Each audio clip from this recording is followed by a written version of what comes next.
Today the video is about Lohsar festival of Nepal, and here we are in this beautiful area celebrating Lohsar festival, and now we are going in this area to see Lohsar festival, and here I am in this area and I am going in this festival in Purishal, Kathmandu. See, there is a logo and name of festival. Entering this area, there are a lot of Gurung people who celebrating Lohsar, and this is the Tamil Lohsar festival 2082 years. And entering this area, there are a lot of people. See, all the people are enjoying this festival.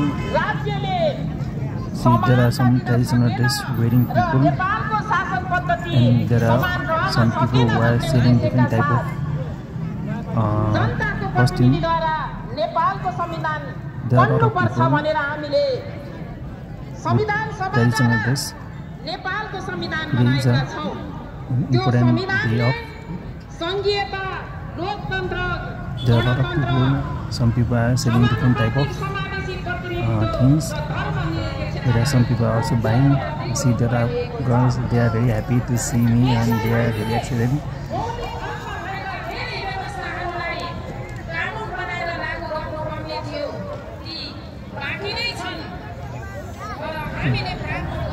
Going in this area, and here I am once again in this area enjoying Lohsar festival. There are some costume dress also there, and some people are taking photos, whether some people are making videos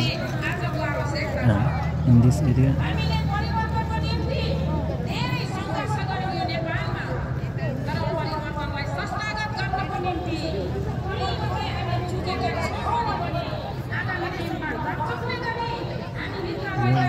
We are in this area, and there is a written about the festivals.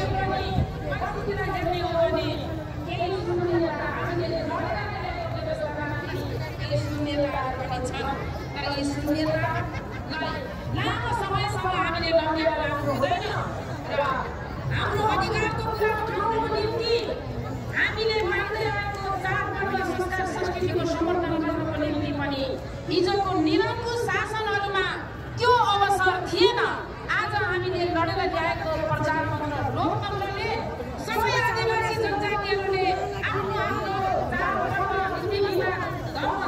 संस्कृतिलाई जगेर्ना गर्न पाएको छ। यसलाई जगेर्ना गर्नको निम्ति पनि हामी सबैले अहिले लोकतन्त्रलाई बचाउनु पर्छ, प्रजातन्त्रलाई बचाउनु पर्छ, दिल्लीको शासनलाई कायम गरेर अगाडि बढ्नु पर्छ। अनि सुशासन समृद्धिको अभियानलाई अगाडि बढाएर सबैको देश र सबैले समान सहभागिता पाउने र सबैको सह-अस्तित्व र सबैको स्वाभिमान र राष्ट्र र राष्ट्रियतालाई जगेर्ना गर्दै समृद्ध नेपाल बनाउने अभियान हामी सबैको साझा कर्तव्य हो।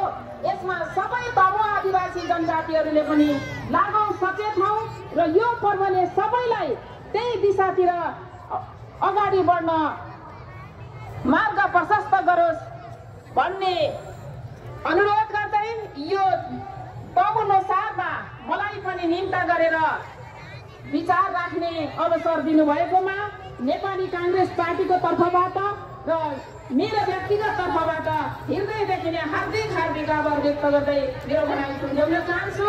नमस्कार, छात्रलो जय नेपाल।